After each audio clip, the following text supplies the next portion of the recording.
A paz do Senhor, missionário G aqui.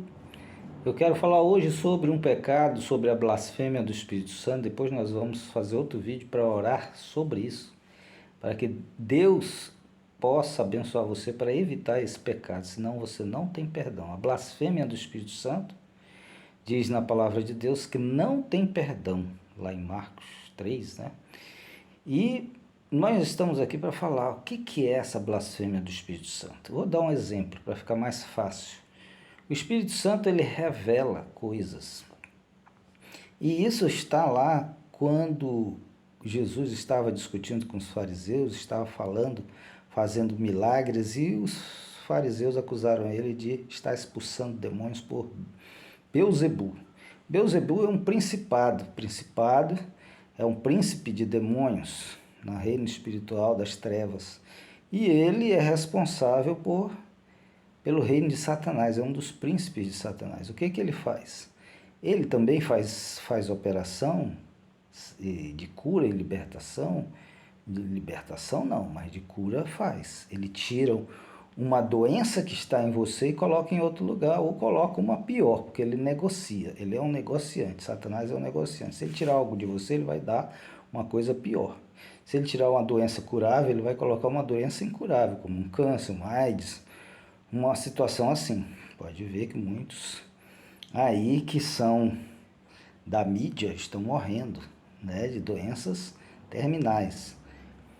Satanás coloca essas doenças, ele troca uma doença que você tem agora por uma doença terminal. Essa é a negociação. Os fariseus sabiam mais ou menos uma coisa assim. Por quê? Porque eles não conseguiam, porque eles não tinham poder de Deus, eles não eram salvos. Eram sacerdotes, mas não eram salvos. E eles pregavam isso, que o Espírito Santo fazia que Satanás fazia essas curas, como existe, sim. Naquelas igrejas que não são cristãs, realmente não são cristãs, não pregam a verdade.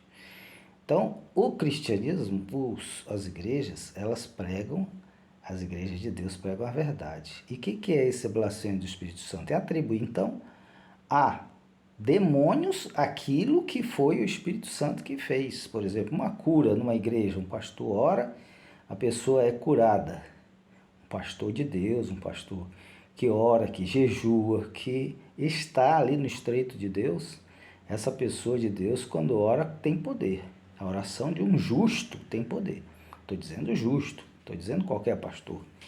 Porque assim como tem pastores, tem sacerdotes, não só pastores, mas padres e outros, que podem orar por Beelzebul. Sim, existe isso.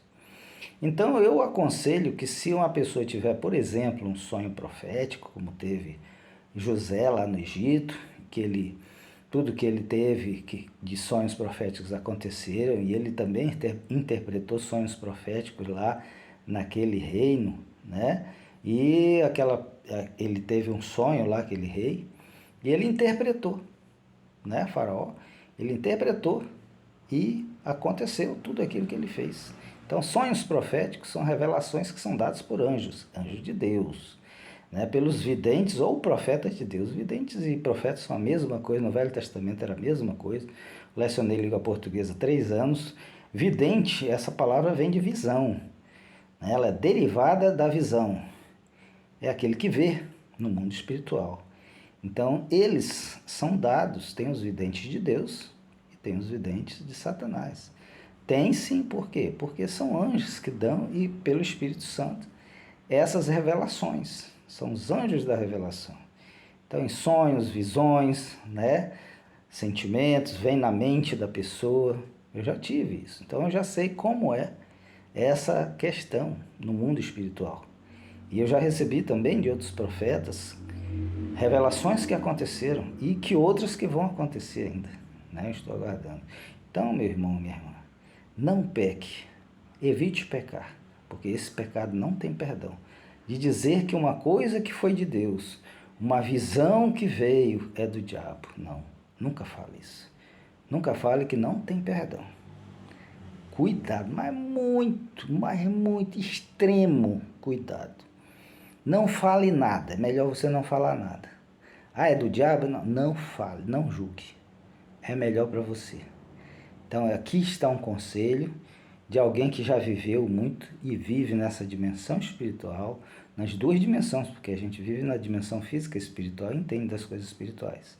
Amém? Vou deixar isso daqui para você, dá um joinha para a gente, para que espalhe para mais pessoas terem esse conhecimento. Amém? Deus abençoe você. Vou orar em outro vídeo aqui, para que esse não fique longo, para a sua salvação, para a sua libertação, para que você seja abençoado e não tenha, e tenha salvação. Amém? Aquele que se arrepende, aquele que crê em Jesus, aquele que crê nas coisas que Jesus fez, que Jesus curou, Jesus teve visões, Jesus deu profecias, é o espírito da profecia. Você é salvo. Amém? Deus abençoe em nome de Jesus.